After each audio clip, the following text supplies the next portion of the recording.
சீரான முடுக்கத்தில் உள்ள மிச்ச சம்ஸ்லாம் பார்ப்போம்.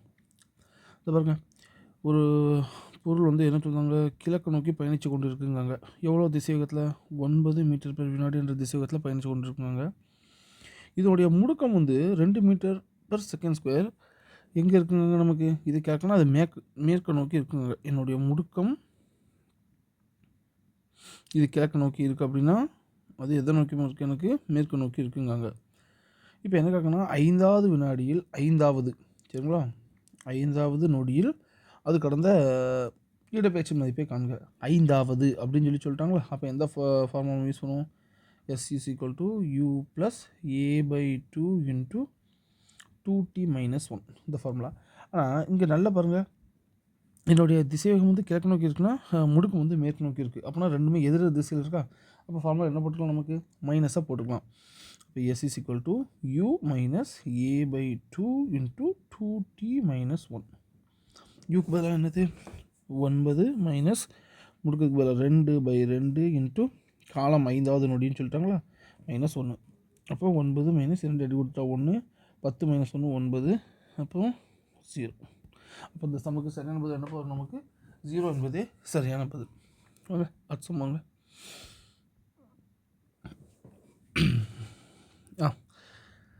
என்ன சொல்கிறாங்க, ஒரு பேருந்து இருக்குது, அது வந்து 42 km/h, சரிங்களா, அந்த திசைவேகத்தில் போய் கொண்டு இருக்குங்க. அது வந்து ஓய்வு நிலைக்கு வந்து கொண்டு வராங்க. எப்படி? என்னோட பிரேக் அப்ளை பண்ணதுக்கப்புறம் அந்த பேருந்து வந்து 6 மீட்டர் பயணித்து எனக்கு ஓய்வு நிலைக்கு வருது. ஓய்வு நிலைக்கு வருதுன்னு என்ன சொல்லணும்? நமக்கு இறுதி திசைவேகம் 0ன்னு சொல்லணும். இப்போ அதே பஸ் வந்து எனக்கு வந்து 42க்கு பதிலாக 90, அப்படி 90 km/h என்ற திசைவேகத்தில் பயணிக்கும் பொழுது எனக்கு வந்து அது எவ்வளோ தொலைவு மினிமம்? இப்போ இங்கே 6 மீட்டர் வந்ததில்ல, இப்போ 90லேருந்து அது பிரேக் போடுதான் அப்படின்னா எவ்வளோ தொலைவு தள்ளி வந்து அவங்களோட இறுதி திசைவேகம் 0 ஆகும் அப்படின்னு சொல்லி கேட்டிருக்காங்க. சரி, இப்போ இந்த சம்மில் ஒரு இருக்குது பாருங்கள், km/hன்னு கொடுத்துருக்காங்க, ஆன்சர் மீட்டரில் இருக்குது. அதுமாதிரி அந்த தொலைவும் அது நமக்கு எப்படி இருக்குது? மீட்டரில் தான் இருக்குது. அப்படிங்கும்போது இப்போ இது வந்து நம்ம கிலோமீட்டர் வந்து நம்ம நார்மலாக km/h வந்து நம்ம மீட்டர் பெர் வினாடி வந்து 5/18 நம்ம வந்து இது பண்ணுவோம். 90 × 5/18. ஓகே, இப்போ இந்த 18 இந்த 42 அடிக்க முடியுமா? முடியாது. 18 இந்த 90 அடிக்க முடியுமானா இது வேணால் நம்ம என்ன பண்ணிக்கலாம், ஒரு 5 வாட்டி போட்டுக்கலாம். நமக்கு இது வேணால் 5ன்னு போட்டு இது வேணால் 25 சொல்லலாம். ஆனால் இதை கட் பண்ணோம் அப்படின்னா நமக்கு வராது. அப்போ நீங்கள் என்ன பண்ணுங்கள் அப்படின்னா, ஸோ இந்த 2 நம்பர் இப்படி கரெக்டாக கட் ஆகிட்டுனா நீங்கள் மீட்டர் பெர் வினாடிலே வச்சு செய்யுங்க. இப்படி கட் ஆகல அப்படின்னா அதை அப்படியே அதோட போக்கிலேயே நீங்கள் கொண்டு போய் செய்யுங்க. சரிங்களா, அதான் உங்களுக்கு ஈஸி. ரொம்ப சிம்பிள். இந்த 6 மீட்டர் நீங்கள் 6 கிலோமீட்டர் மாற்றணும். அப்போ என்ன சொல்லணும்? 6 × 10⁻³ கிலோமீட்டர் நீங்கள் மாற்றிக்கலாம். அவ்வளோதான், வேறு ஒன்றும் கிடையாது. இந்த இடத்துல 6 × 10⁻³ மீட்டர் இருக்குமா? இந்த 10⁻³ மேலே கொண்டு வாங்க. அப்போ என்ன வந்துடும்? 6 × 10⁻³ × 10⁻+3 மீட்டர்னு இருக்கும். இந்த -3 கீழேருந்து மேலே வந்துட்டு இந்த +3 நம்ம என்ன சொல்லலாம்? நமக்கு என்ன வச்சுருக்காங்க சார்? கிலோ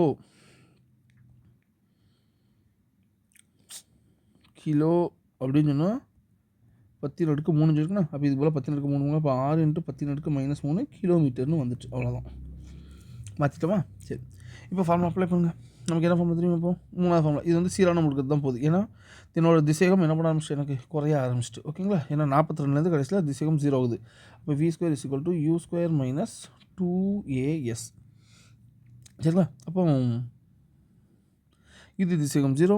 யூக்கு பதில் என்ன போட்டுக்கலாம்? 42 × 42 = 2 × A × 6 × 10⁻³ அப்போ A = உங்களுக்கு என்ன வந்தது? 42 × 42 வகுத்தல் 6 × 2 × 10⁻³ இவ்வளோதான், ரொம்ப சிம்பிள். இதை கட் பண்ணி விட்டால் என்ன வந்துடும்? நமக்கு 21. சரிங்களா, அப்புறம் இதுக்கும் கட் பண்ணுங்கள். 3 2 6, இது ஒரு 21, இது திரும்பியும் கட் பண்ணால் 7. இது மேலே கொண்டாங்க. அப்போ என்ன வந்துடும் நமக்கு? A = 21 × 7 × 10⁻³. இப்போ நான் என்ன கண்டுபிடிச்சிட்டேன்? என்னுடைய முடுக்கத்தை கண்டுபிடிச்சாச்சு. நமக்கு அடுத்தது தொலைவு தானே கண்டுபிடிக்கணும். அதுக்கு அதே மாதிரி ஃபார்முலா போடுவோமா? ஓகே, இப்போது நமக்கு யூக்கு பதில் என்ன போட்டுக்கலாம்? 90 × 90ன்னு போட்டுக்கலாமா? ஏன்னா இறுதி திசை வந்து நமக்கு 0ன்னு தெரியுமா?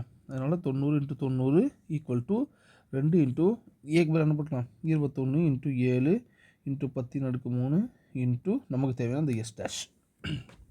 இப்போ அடி கொடுக்க ஆரம்பிச்ச வேண்டியதான் நமக்கு. அப்போ S dash equal to 90 into 90 வகுத்தல் 2 இன்ட்டு 21 இன்ட்டு 7 இன்ட்டு 10^3. சரிங்களா? ஸோ இது 2 ஜீரோவில் அடி கொடுத்தோம்னா இங்கே எனக்கு ஒரு 10 மட்டும் மிச்சம் இருக்கும். 21க்கும் 7 அடி கொடுத்தா 3 9 7 3 21. ஸோ கிட்டத்தட்ட ஆன்சர் ஓகே.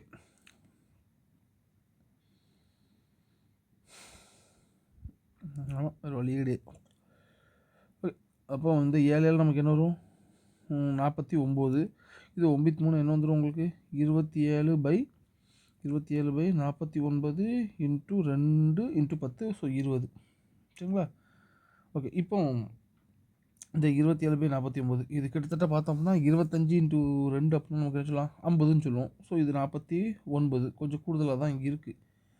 அப்போ இதுக்கு பதிலாக ஒரு சும்மா 2 போடுமே நமக்கு ஒரு குத்துமைப்பா. இப்போ 1/2 என்ன வரும் நமக்கு 1.5 ஆல்ரெடி இன்னொரு 1 2 இருக்குது 1.5 இன்ட்டு 10^-1 0.5 இன்ட்டு 0.5 25 இன்ட்டு 10^-1 அப்படி இல்லைனா 25 இன்ட்டு 10^-3. நமக்கு ஆன்சர் வந்து கிலோமீட்டரில் இருக்கும். இதை மீட்டராக மாற்றுங்க. அப்போ மீட்டராக மாற்றும் போது ஆட்டோமேட்டிக்காக 10^-3 + 3 கட் ஆயிரும் 25. அப்போ உங்களுக்கு ஆன்சர் என்ன வந்துடும் நமக்கு. அப்போ கொஞ்சம் கூடுதலாக வச்சோம்னா 27.55. அப்போ ஆன்சர் கரெக்டாக என்ன வரும் நமக்கு 27.55 மீட்டர். சரிங்களா? இவ்வளோதான் சமு. அடுத்து என்ன கொடுத்துருக்காங்க பாருங்க. ஒரு பந்து வந்து செங்குத்தாக மேல் நோக்கி எரியப்படுகிறது. இது அடையக்கூடிய உயரம் வந்து நமக்கு எவ்வளோனா ஹச் உயரம் அடைகிறது. இது எவ்வளோ உயரம் அடைஞ்சிருக்கு எனக்கு ஹச் உயரம் அடைஞ்சிருக்கு. அடைஞ்சதுக்கப்புறம் திரும்ப 10 வினாடி கழிச்சு சரிங்களா திரும்ப அந்த பந்து அதே நிலைக்கே வந்திருக்கு. இதனுடைய இடப்பெயர்ச்சி என்னன்னு சொல்லி கேட்டிருக்காங்க. நான் இடப்பெயர்ச்சி என்னன்னு சொல்லியிருக்கேன் ஆரம்ப புள்ளிக்கும் இறுதி புள்ளிக்கும் இடையே உள்ள நேர்கோட்டின் தொலைவு. ஆரம்ப புள்ளியும் இதான் முடிவு புள்ளியும் இதாம்னா இது 2 கூட ஒன்றுமே இருக்காது. இந்த சமக்கு ஆன்சர் என்ன வந்துடும் சுழி நமக்கு ஆன்சர் வந்துடும். அடுத்து பாருங்கள், ஒரு பொருள் வந்து ஓய்வு நிலையிலேருந்து ஆரம்பித்து சீரான முடுக்கத்தில் டி வினாடிக்கு செல்கிறது. சரிங்களா? ஓய்வு நிலையிலேருந்து ஆரம்பித்து சீரான முடுக்கத்தில் டி நொடியில் பயணிக்கிறது அப்படின்னு சொல்லியிருக்காங்க. இது என்ன பண்ணுது அப்படின்னா x1 என்ற தொலைவை முதல் பாதி காலத்தில் செல்கிறது. சரிங்களா? ஸோ இந்த இதில் பாதி காலத்தில் x1 என்ற தொலைவு செல்கிறது. அடுத்து என்ன பண்ணுதுன்னா x2 என்ற தொலைவை அடுத்த பாதி காலத்தில் செல்கிறது. இப்போது x1க்கும் x2க்கும் அவங்க என்ன கேட்டிருக்காங்க தொடர்பு என்னன்னு சொல்லி கேட்டிருக்காங்க. ஸோ ஓய்வு நிலையிலேருந்து கிளம்புதுன்னு சொல்லிட்டாங்க. அப்போ நமக்கு முடுக்கம் எப்படி இருக்கும் நமக்கு சீராக இருக்கிறது. அப்போ என்ன ஃபார்முலா போடுவோம் நமக்கு x = ut + ½ at² formula. So யூக்கு பதில் என்ன போடுவோம் சொல்லி போட்டுக்கலாமா. அப்போ இந்த s = 1/2 இன்ட்டு முடுக்கம் என்னன்னு சொல்லி நமக்கு தெரியாது. அப்போ இந்த டீக்கு பதில் என்ன போடுவோம் நமக்கு t/2. அப்போ t²/4. இந்த எஸ்ஸுக்கு பதிலாக கூட நம்ம என்ன போட்டுக்கலாம் x1 போட்டுக்கலாம். இப்போ நல்லா யோசிக்கோங்க. நான் உங்களுக்கு எப்போவுமே சொல்லியிருக்கேன் அடுத்த இதுன்னு வரும்போது எப்போவுமே பாதியிலேருந்து எடுக்காங்க. அது உங்களுக்கு எப்போவுமே ஆன்சர் சம்மில் கொடுக்காது. எப்போவுமே அந்த ஸ்டார்டிங்லேருந்து எடுத்து பழகுங்க. அப்போ இங்கே x1 இது x2னா அப்போ அடுத்ததெல்லாம் சார் எப்படி இருக்கும்னா x1 + x2 = 1/2 into a into t². நீங்கள் இப்படி தான் எடுக்கணும். நமக்கு இதுலேருந்து x1ஓட மதிப்பு நமக்கு தெரியுமா x1 x2க்கு தான் ரிலேஷன் கட்டுருக்காங்களா. அப்போ இதுலேருந்து இந்த ஏக்கு பதிலாக போடுங்க.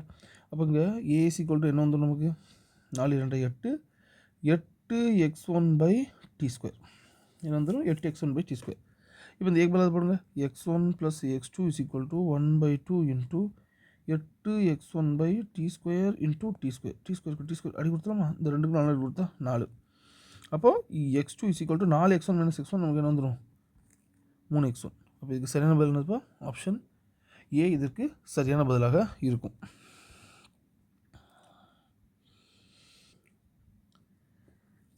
கேள்வி பாருங்க, ஒரு பொருள் வந்து சீரான முடுக்கத்தில் வந்து நேர்கோட்டு பாதையில் ஓய்வு நிலையிலேருந்து கிளம்புது அப்படின்னு சொல்லியிருக்காங்க. என்ன கேட்காங்கன்னா சதவீத உயர்வு அதனுடைய இடப்பெயர்ச்சி வந்து 4வது நொடிக்கும் 3வது நொடிக்கும் நம்ம வந்து தொடர்பு ஏற்படுத்தும் பொழுது சரிங்களா, 4வது நொடிக்கும் 3வது நொடிக்கும் இடையே ஒரு தொடர்பு நம்ம ஏற்படுத்தும் பொழுது எனக்கு எவ்வளோ சதவீதம் என்னோடய இடப்பெயர்ச்சி வந்து அந்த வித்தியாசம் அடைஞ்சிருக்கு அப்படின்னு சொல்லி கேட்டிருக்காங்க. ஓகேங்களா? சரி, ஆப்ஷனில் எப்போவுமே இந்த சதவீதம் அப்படி இருந்தாலே நம்ம சதவீத பிழை ஃபார்முலா யூஸ் பண்ணலாம். சரிங்களா? அப்படிங்கும்போது ரொம்ப சிம்பிள். அது அப்படின்னா இப்போ எதை வச்சு கேட்டிருக்காங்களோ அது 4வது வினாடிக்கும் 3வது வினாடிக்கும் கேட்டிருக்காங்க. சரிங்களா? அப்போ நம்ம எப்பவுமே இறுதி மைனஸ் ஆரம்பம் பை ஆரம்பம் இந்த ஃபார்முலா இப்படி தான் இருக்குன்னு கட்டாயம் ஒன்றும் கிடையாது. இறுதி மைனஸ் ஆரம்பம் பை ஆரம்பம் தான் இருக்குன்னு கட்டாயம் கிடையாது. இப்போ சில கேஸில் உங்களுக்கு என்ன, அது போக போக எனக்கு வந்து குறையும். அப்போ சில சம்மில் ஆரம்பம் மைனஸ் இறுதி பை ஆரம்பம்னு கூட போடலாம். அதாவது உங்களுக்கு ஆன்சர் மைனஸில் வராத வரைக்கும் நீங்கள் எப்பவுமே பெருசுலேருந்து சின்னது கிடைக்கணும். இதை நல்லா ஞாபகம் வச்சுக்கோங்க. எப்போவுமே இந்த சதவீத பிழை ஃபார்முலா நீங்கள் அப்ளை பண்ண போகிறீங்க அப்படின்னா என்ன பண்ணணும், நமக்கு பெரியது மைனஸ் சிறியது. ஓகேங்களா? இதான் நீங்கள் அப்ளை பண்ணணும். பை அந்த ஆரம்பம்னு நம்ம போடணும் நமக்கு. ஓகேங்களா? இதை மட்டும் நல்லது ஞாபகம் வச்சுக்கோங்க. நமக்கு சிறியது இப்படி கூட போட்டுக்கோங்க நீங்கள். சரிங்களா? நல்லா ஞாபகம் வச்சுக்கோங்க. சரிங்களா? சரி, இப்போ நமக்கு தான் நல்லாவே தெரியுமே. இப்போ பாருங்கள், ஓகே, 3வது நொடிக்கு என்ன ஃபார்முலா போடலாம் நமக்கு?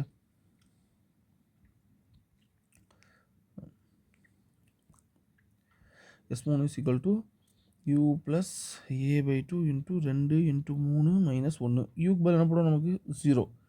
மிச்சம் நமக்கு என்ன இருக்கும்? S3 equal to a/2 into 6 minus 1 5. சரிங்களா? S4 நமக்கு என்ன வந்துடும்? யூக்கு பதிலாக 0 போட்டுரும். டேட்டா போடுங்க. அப்போ இது நாங்கள் 8 minus 1 7ன்னு வந்துடும். அப்போ 7a/2. இப்போ நான் சொன்ன மாதிரி போடுங்க.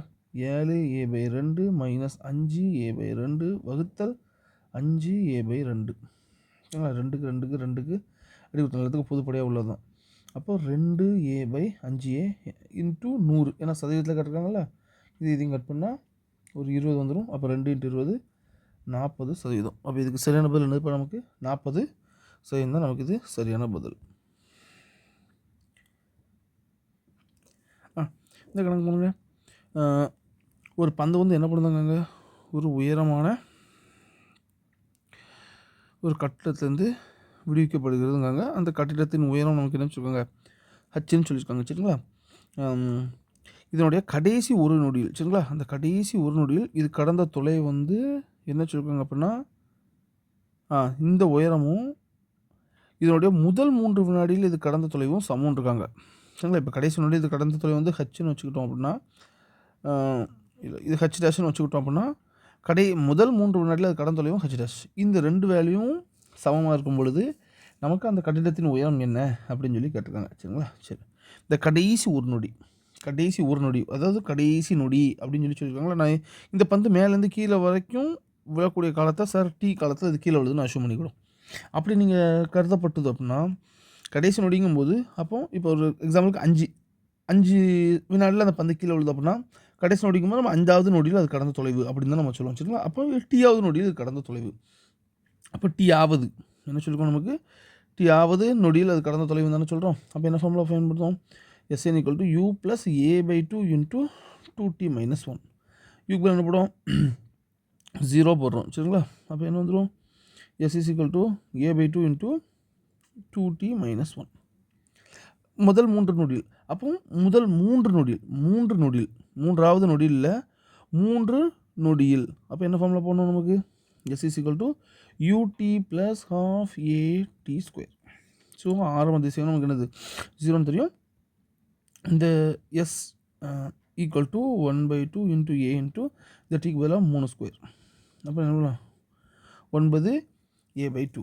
சரிங்களா? இந்த ஏக்கு பதிலாக ஜி போட்டுக்கலாம். அதுக்கு அடுத்து நமக்கு இந்த 2 தொலைவும் என்ன சொல்லிட்டாங்க? அவங்க சமம்னு சொல்லிட்டாங்க. இது 2 ஈக்குவல் பண்ணி போடுங்க. அப்போ a/2 equal to 2t minus 1 equal to 9a/2. AK அடி கொடுத்துலாம்.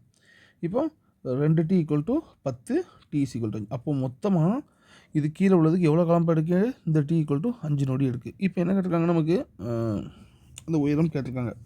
நமக்கு தான் டீக்கும் ஹெச்சுக்கும் ஃபார்முலா தெரியுமா? t is equal to √2h/g square பண்ணி விடுங்க. T square equal to 2h/g. டியோட மதிப்பு என்ன 5ன்னு கண்டுபிடிச்சிருக்கணும் சார். டியோட மதிப்பு என்ன கண்டுபிடிச்சிருக்கேன் 5ன்னு கண்டுபிடிச்சிக்கணும். அப்போ என்ன வந்துடும் 25 × 10 ஈக்குவல் டு 2h. இது அடி கொடுத்தா ஒரு 5. அப்போ 25 × 5 125 மீட்டர். அப்போ அது எவ்வளோ உயரத்துலேருந்து அந்த பந்தை கீழே போட்டிருக்காங்க அப்படின்னா நமக்கு வந்து 125 மீட்டர்லேருந்து அந்த பந்தை வந்து கீழே போட்டிருக்காங்க. அடுத்து பாருங்கள், ஒரு தோட்டம் வந்து என்ன பண்ணுதுங்க, ஒரு தோட்டம் வந்து என்ன பண்ணுது அப்படின்னா ஏதோ ஒரு penetrating on 30 centimetre target loose. Okay, ஒரு இதுக்குள்ளே நுழையுது பாச்சுட்டா, அவங்க ஏதாவது ஒரு இலக்குன்னு வச்சுருப்பாங்களே, அந்த இலக்குள்ள 30 சென்டிமீட்டர் நுழைந்து சென்று தன்னுடைய திசைவேகத்தில் பாதியே இதை இழக்கிறது. சரிங்களா, யூ என்ற திசைவேகத்தில் உள்ளே போகுது அப்படின்னா அப்போது அவங்க வச்சுருக்கக்கூடிய இலக்கில் 30 சென்டிமீட்டர் பயணம் செய்து தன்னோட திசைவேகத்தில் பாதி இழக்கிறது அப்படின்னா யூனா u/2 மாற்று. அப்புறம் என்ன கேட்டிருக்காங்கன்னா, இன்னும் அது எத்தனை தொலைவு செல்லும், அதே மாதிரி என்னுடைய இலக்கு இருந்தால் அதை ஓய்வு நிலைக்கு வரும் பொழுது அப்படின்னு சொல்லி கேட்டிருக்காங்க. இப்போ இது 30 சென்டிமீட்டர் சேர்ந்து இப்படி பாதி ஆகுதுல்ல, இதே மாதிரி இந்த இலக்கு வந்து இன்னும் கொஞ்சம் பெருசாக வைக்காங்க. இப்போ இவ்வளோ பெருசாக வைக்காங்க அப்படின்னா இப்போ தோட்டம் உள்ள நுழையுது அப்படின்னா ஏதோ ஒரு தொலைவில் வந்து எனக்கு என்ன வந்துடும், அது ஓய்வு நிலைக்கு வரும். அப்போ இன்னும் அது எவ்வளோ தொலைவு போகும் அப்படின்னு சொல்லி அவங்க கேட்காங்க. இன்னும் அது எவ்வளோ தொலைவு எக்ஸ்ட்ரா எனக்கு போகும் அப்படின்னு சொல்லி அவங்க கேட்காங்க. அவ்வளோதான். சரி, அப்போ இதில் நல்லா பார்த்தீங்க அப்படின்னா என்னோடய திசைகம் என்ன பண்ணுது, காலத்தை பொறுத்து குறைகிறது. அப்போ திசைகம் பாருங்கள் யூலேருந்து ஆரம்பித்து u/2 மாறிடுது. அப்போ திசைகம் காலத்தை பொறுத்து குறைந்தால் என்ன சொல்லணும் நமக்கு, இது சீரான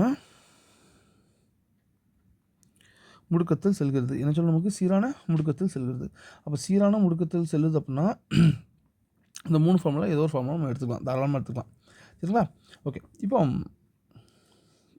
சீரான முடுக்கத்தில் செல்லுதுன்னா ஃபஸ்ட் அந்த சம்பளம் என்ன கண்டுபிடிக்கணும்னு சொல்லிப்பேன் சார், என்னுடைய முடுக்கத்தோட மதிப்பு என்னன்னு சொல்லி நம்ம கண்டுபிடிக்கணும். அதான் நம்மளோட ஒரு முதலாய கடமையாக இருக்கக்கூடியது. சீரான முடுக்கத்தில் ஒரு இயங்கப்படுகிறது அந்த அப்படின்னு நமக்கு தெரிஞ்சுட்டு அப்படின்னா முதல்ல நீங்கள் எதான் கண்டுபிடிக்க ட்ரை பண்ணணும் அப்படின்னா அதனுடைய முடுக்கம் மறந்துடக்கூடாது. சரிங்களா, ரூலை அப்படியே ஃபாலோ பண்ணால் ஃபிக்ஸ் ரொம்ப ஈஸி. இப்போ ஓகே, ஃபஸ்ட் ஃபார்முலா போடுங்க. v² = u² - 2as. ஓகே, இது திசைக்கு நமக்கு u/2 வந்துடும். அப்போ u²/4 = u² - 2 × a × s என்ன பண்ணலாம் நமக்கு 30 சென்டிமீட்டர். அப்போ 30 × 10⁻⁻². ஓகே, அப்போ 2a × a × 30 × 10⁻² = u² - u²/4. இது கழிச்சதுன்னா என்ன வந்துடும் நமக்கு 3u²/4. அப்படியே a என்ன வந்துடும் நமக்கு 3u²/4 × 2 × 30 × 10⁻². இது அப்படியே கீழே கொண்டு வந்துட்டேன், அவ்வளோதான், வேறு ஒன்றும் கிடையாது. இதுக்கு அடி கொடுத்தா ஒரு 10, அப்புறம் இதுக்கு அடி கொடுத்தா ஒரு 10⁻⁻1. அப்போ u²/8 × 10⁻⁻1. நமக்கு ஏவோட மதிப்பு என்ன வந்துட்டு நமக்கு u²/8 × 10⁻⁻1. இப்போ இந்த தொலைவு கண்டுபிடிக்கணும். நான் எப்போவுமே என்ன சொல்லியிருக்கேன், பாதியிலேருந்து ஒரு சம்ம செய்யாதீங்க. சீரான முடுக்கம் செய்யும்போது எப்பவுமே ஆரம்ப புள்ளியிலேருந்து எடுத்துக்கோங்க. இப்போ இந்த தொலைவு ஆல்ரெடி ஒரு 30 பேருக்குமா ப்ளஸ் ஒரு எக்ஸ் தொலைவு எனக்கு போய் தான் இது என்ன பண்ணியிருக்கோம், ஓய்வு நிலைக்கு எனக்கு வந்திருக்கும். அப்போ நீங்கள் தொலைவு அப்படியே எடுத்துக்கோங்க. இப்போ என்ன போட, இப்போ எனக்கு இதில் வந்து இப்போ வந்து இந்த கண்டிஷன் வந்து என்ன வந்துடும்னா இறுதி திசைவேகம் சுழின்னு வந்துடும். அப்போ v² என்ன போட்டுக்கலாம் 0ன்னு போட்டுக்கலாம். அப்போது u² = 2 × a × s. ஏக்கு பதில் என்ன போடலாம் நமக்கு u²/8 × 10⁻⁻1 × s என்ன போடுவோம் நமக்கு 30 × 10⁻⁻2 + x. சரிங்களா, ஓகே. இந்த u² பண்ணலாம், இந்த 2க்கு 2 கட் பண்ணிட்டா 4, இது அங்கே கொண்டு வாங்க. அப்போ 4 × 10 என்ன வந்து நமக்கு 4 × 10⁻⁻1 = 30 × 10⁻⁻2 + x. ஒரு ஜீரோக்கு ஒரு ஜீரோனா கட் பண்ணிடுங்க. அப்போ 3 × 10⁻⁻1 இது அங்கே வந்துட்டு அப்புறம் வந்துடும் 4 - 3 1 1 × 10⁻⁻1 = x. நமக்கு மீட்டர் ஆன்சர் சென்டிமீட்டர் இருக்குது. ஸோ சென்டிமீட்டருக்கு என்ன சொல்லியிருக்கேன் சார் 10⁻⁻2 வேணும். அப்போ இது கூட என்ன பண்ணுதேன் 10⁻⁻1 × 10⁻⁻1 = x. அப்போ இதுக்கு அடுத்த ஸ்டெப் என்ன வந்துடும் x = 10⁻⁻2 / 10⁻⁻1 வரும். 10⁻⁻, இது மீட்டர்னு இருக்குமா, 10⁻⁻1 போல சென்டின்னு போடலாமா, இந்த 10⁻⁻1 மேலே கொண்டு வந்தால் 10 சென்டிமீட்டர். பாருங்கள், இந்த 10⁻⁻1 சென்டின்னு போட்டிருக்கேன், இந்த 10⁻⁻1 மேலே வந்தால் +1. அப்போ x = 10 சென்டிமீட்டர்.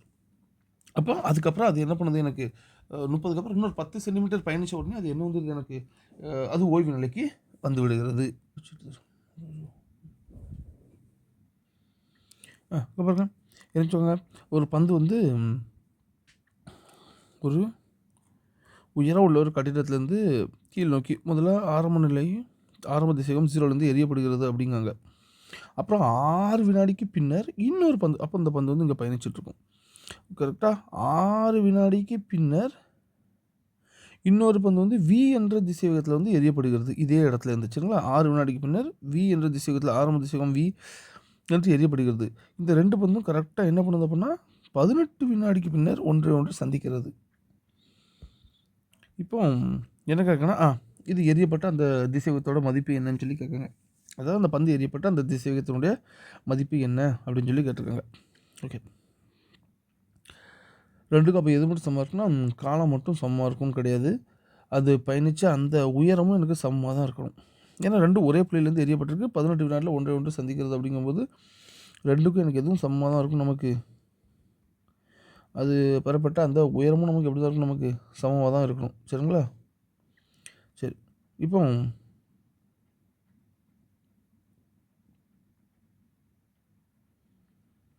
அப்ளை பண்ணுங்கள். என்ன வந்துடும் அப்போ முதல் இதுக்கு S = UT + 1/2 × GT². ஸோ யூக்கு பதிலாக 0.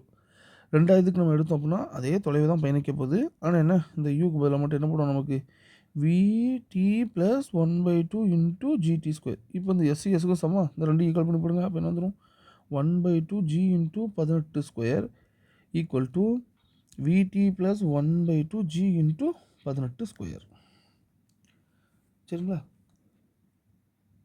ரெண்டு 18 அப்படின்றதுனா ஒன்று சந்திக்கிறதுன்னு இருக்காங்க. கரெக்டு தான். இப்போ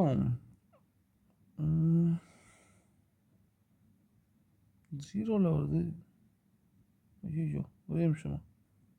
ஐயா அதுங்களா 6 வினாடிக்கு பின்னர் நல்லா சொல்லியிருக்காங்க நமக்கு. சரிங்களா.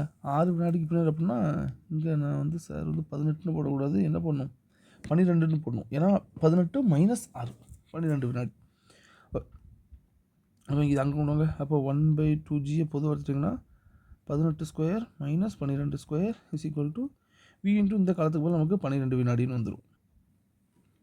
இது அடி கொடுத்து என்ன வந்துடும் 5ன்னு வந்துடும். 18² என்ன வரும் நமக்கு 324 - 12² 144 = V × 12. 324 - 144 180 வரும். அப்போ 5 × 180 = V / 12. சரிங்களா. அப்போ என்ன சொல்லலாம்னா 180 / 12 நமக்கு 10 தடவை 120, 5 தடவை 60, 15 தடவை வரும். இது ரெண்டு அடி கொடுத்தா 15. அப்போ நமக்கு அடுத்து என்ன வந்துடும் V = 15 × 5. 15 × 5 என்ன வந்துடும் நமக்கு 75. அப்போ சரியான பதில் என்னதுப்பா, ஆப்ஷன் ஏ இதுக்கு சரியான பதிலாக இருக்கும். இந்த கணக்கு பாருங்கள். நமக்கு வந்து திசைவேகத்துக்கும் காலத்துக்குமான வரைபடம் கொடுத்துருக்காங்க. அப்புறம் முடுக்கத்துக்கும் காலத்துக்குமான வரைபடமும் கொடுத்துருக்காங்க. இப்போ வந்து அதனுடைய நிலைக்கும் அந்த காலத்துக்கும் என்ன வரைபடம் வரும்னு சொல்லி கேட்டிருக்காங்க. சரி, நல்ல கவனிங்க. திசைவேகத்துக்கும் காலத்துக்கும் பார்க்கும்போது நமக்கு திசைவேகம் என்ன பண்ணுது, காலத்தை பொறுத்து உயர்ந்து கொண்டே இருக்கிறது. திசைவேகம் என்ன பண்ணுது, எனக்கு காலத்தை பொறுத்து எனக்கு உயர்ந்து கொண்டே செல்கிறது. அதே மாதிரி முடுக்கத்துக்கும் காலத்துக்குமான வரைபடம் பாருங்கள். முடுக்கம் எப்படி இருக்குது, எனக்கு மாறிலியாக இருக்கிறது. அப்போ எனக்கு முடுக்கம் மாறிலியாக இருக்குது அப்படின்னாலே நமக்கு நல்லா தெரியும் திசைவேகம் காலத்தை பொறுத்து ஒன்று கூடும், அப்படி இல்லைன்னா நமக்கு குறையும். இங்கே நமக்கு கூடிக்கொண்டே தான் செல்கிறது. ஓகேங்களா. சரி, அவங்க என்ன கேட்டிருக்காங்கன்னா என்னோட நிலைக்கும் என்னோட காலத்துக்கும் என்ன வரைபடம்னு சொல்லி கேட்டிருக்காங்க. ஸோ சீரான முடுக்கம் அப்படின்னா நமக்கு 3 ஃபார்முலா யூஸ் பண்ணுவோம். என்ன formula, V = U + AT, S = UT + ½ AT², V² = U² + 2S. சரி, இது வந்து நிலைக்கும் காலத்துக்கும் கேட்டிருக்காங்க. அப்போ நிலைக்கும் காலத்துக்கும் கேட்கும்போது இந்த இருக்கலாம், இந்த ஃபார்முலா தான் எடுப்போம். இப்போ சப்போஸ் எனக்கு U = 0 இருந்தால் நம்ம என்ன சொல்லுவோம், S வந்து நேர்த்தகவு S = 1/2 AT², அப்படி இல்லைன்னா S நேர்த்தகவு T². அப்போ எஸ்ஸுக்கு டிக்கு எனக்கு எப்படி இருக்கும், ஸ்கொயராக இருக்குது.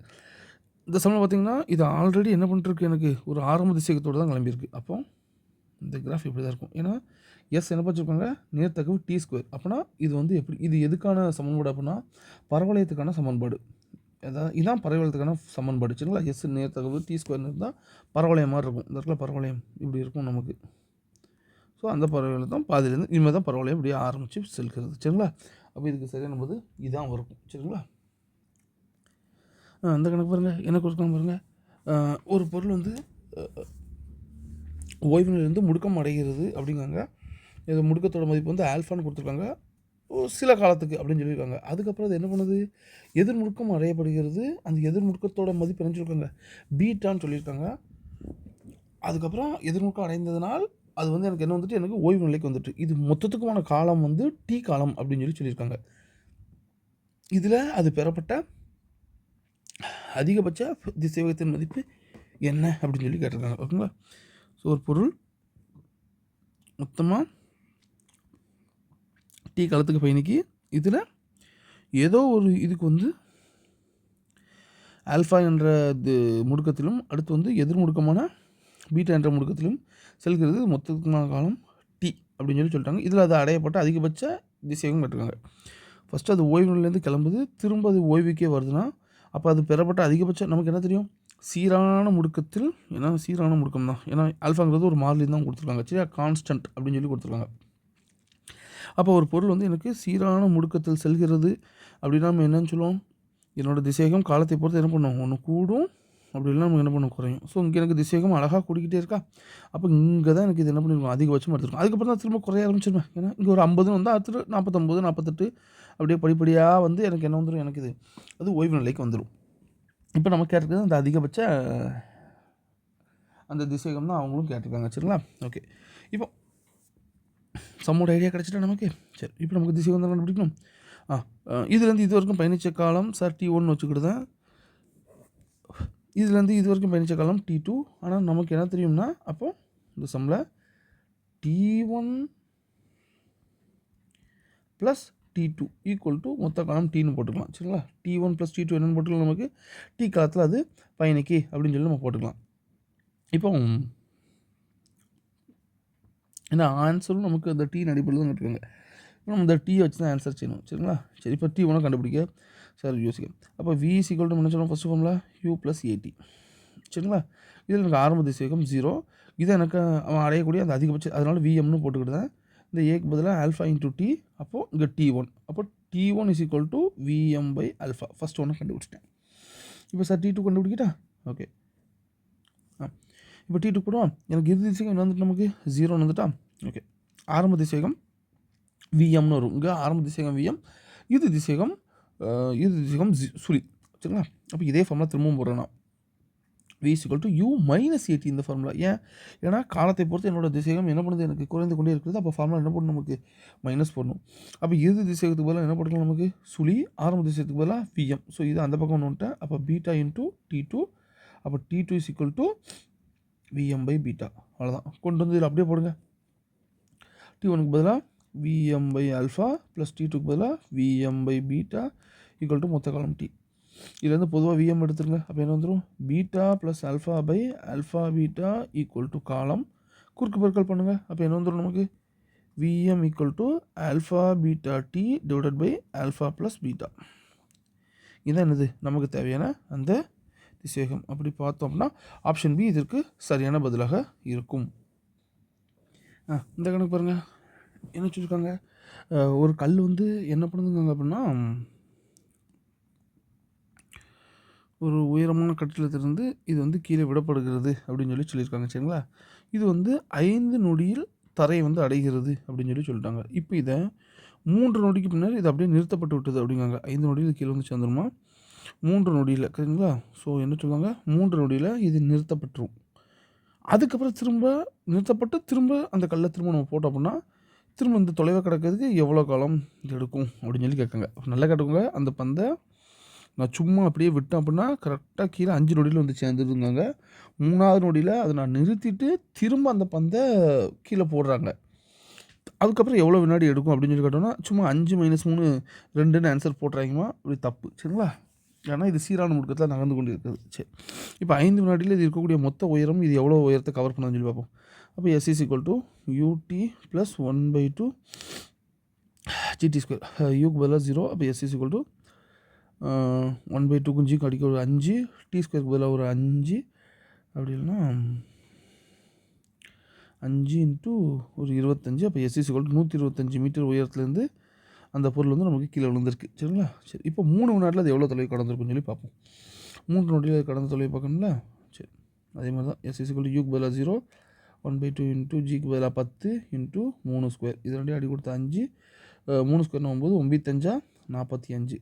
அப்போ எஸ்ஸோட மதிப்பு நமக்கு என்ன வந்ததுங்க? 45. அப்போ இன்னும் அது எவ்வளோ தொலைவு கடக்க வேண்டியிருக்கு? 125 மைனஸ் 45 மீட்டர். இன்னும் அது என்ன பண்ண வேண்டியிருக்கு? எனக்கு வந்து அப்படி நியாயப்படி பார்த்தா இன்னும் நமக்கு எவ்வளோ தொலைவு கடக்கணும்? 80 மீட்டர் அது கடக்கணும். இன்னும் என்ன பண்ணணும்? எனக்கு 80 மீட்டர் அது கடக்க போகுது. இப்போ இதுக்கான காலத்தை நம்ம பார்க்கணும். இப்போ போய் திரும்பவும் நம்ம நிப்பாட்டிட்டு போடுறோம் அப்படின்னா திரும்ப அது ஓய்வு நிலையிலேருந்து தான் போடுறோம். சரிங்களா? இப்போ இது கடக்கக்கூடிய தொலைவு வந்து 80 மீட்டர். மறுபடியும் S is equal to sir இந்த ஃபார்மில் தான் போடுறேன். S is equal to ut plus 1/2 GT square. யூக்கு பதிலாக 0, எஸ்ஸுக்கு பதிலாக 80, 1/2 இன்ட்டு ஜிக்கு பதிலாக 10 இன்ட்டு டி ஸ்கொயர். சரிங்களா?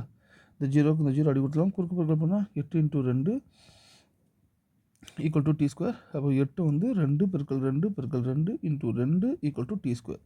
இந்த 2க்கும் ஒரு 2 எடுத்துடலாம். இந்த 2க்கும் ஒரு 2 எடுத்துடலாம் டி. அப்போது இன்னும் அதுக்கப்புறம் எத்தனை வினாடி எடுக்கும்? 4 வினாடி எடுக்கும் கீழே வந்து விழுதுக்கு. அது சும்மா விட்டுருந்து 5 வினாடியில் வந்து விழுந்திருக்கும். 3 வினாடிக்கு அப்புறம் அது நிறுத்தப்பட்டு திரும்ப அகெயின் அதை நம்ம போட்டோம் அப்படின்னா அது கீழே வந்து சேர்றதுக்கு எவ்வளோ வினாடிமே எடுக்கு? எனக்கு 4 வினாடி எடுக்கு. அது எதுக்கு? கீழே வந்து சேர்றதுக்கு. இந்த கணக்கு பாருங்க, என்ன வச்சுருக்காங்க? ஒரு பந்து வந்து ஹச் உயரத்துலேருந்து உயரத்துக்கு கீழே வந்து விழப்படுகிறது. சரிங்களா? அதுக்கப்புறம் ஒரு வினாடிக்கு பின்னர் இன்னொரு பந்து வந்து இந்த உயரத்துலேருந்து 20 மீட்டர் தள்ளி, ஸோ ஒரு 20 மீட்டர் இதுலேருந்து தள்ளி திரும்ப கீழே விடப்படுகிறது. இந்த 2 பந்தும் அடையக்கூடிய காலம் வந்து சமம்னு சொல்லியிருக்காங்க. அப்படின்னா அதனுடைய உயரம் இது எந்த உயரத்துலேருந்து எரியப்பட்டிருக்கு அப்படின்னு சொல்லி கேட்டிருக்காங்க. சரிங்களா? ஸோ இது வந்து அடையக்கூடிய காலம் டி அப்படின்னா இது வந்து அடையக்கூடிய காலம் t-1. ஏன்? ஏன்னா ஒரு வினாடிக்கு பின்னர்னு அவங்க சொல்லியிருக்காங்க. சரிங்களா? ஒரு வினாடிக்கு பின்னர் இந்த ரெண்டும் சரியான இதில் ரீச் ஆயிருக்கு. சரி, அப்போ இந்த ஹெச்சுக்கு என்ன ஃபார்ம்ல சொல்லணும் நமக்கு? S is equal to ut plus 1/2 GT square. So என்ன சொல்லணும் நமக்கு? யூக்கு பதிலாக 0 சொல்லலாமா? எஸ்ஸுக்கு பதிலாக ஹெச். அப்போ H is equal to 1/2 GT square. இப்போ என்ன கேட்காங்க அப்படின்னா இந்த இது கேட்டிருக்காங்க. இதுக்கு நம்ம எப்படி அஷ்யூம் பண்ணணும்? இப்போ மேலேருந்து கீழே விழுதுல இந்த பந்துக்கு இங்கே என்ன போடும் நமக்கு? h-20. சரிங்களா? ஸோ மொத்த உயரம் ஹெச்னா அதுலேருந்து 20 மீட்டருக்கு முன்னாடி equal to 1/2 into g into t-1 the whole square. இந்த ஹச்சுக்கு நமக்கு என்ன தெரியும்? 1/2 GT square minus 20 equal to 1/2 g into இதுக்கு a minus b the whole square. அப்போ என்ன வந்துடும்? A square.